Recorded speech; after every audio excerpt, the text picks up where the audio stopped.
kwento. Walang iba kundi si Madre Yves Johan Manantil, ating tunghayan at pasalubungan ng palakpakan.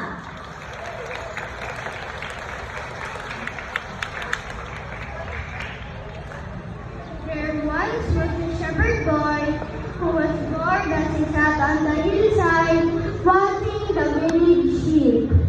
To amuse himself, he took out a great bird and sang out, "Run! Run!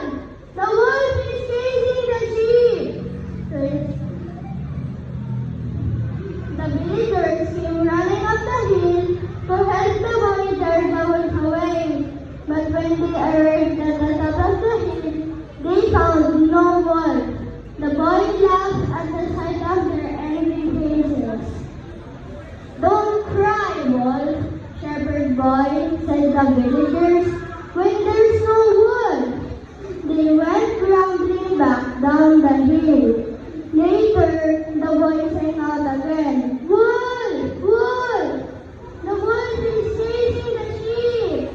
To his naughty delight, he watched the villagers run up the hill to help him drive the wolf away. But when they saw no wolf, they sternly said, "Save your frightened song for when there's really something wrong. Don't cry, wolf, when there's no wolf." But the boy just grinned and watched him go rambling back down the hill once more.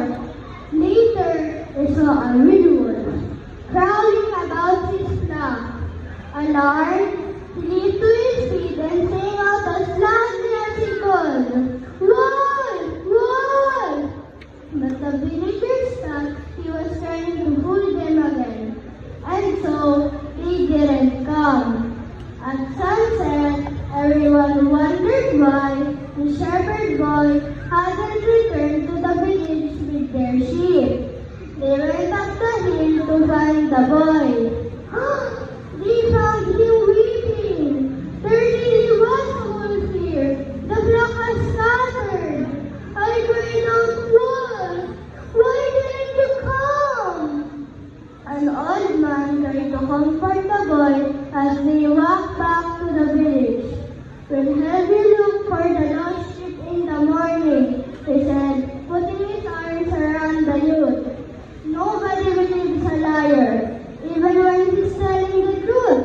And that's the boy who cried wolf.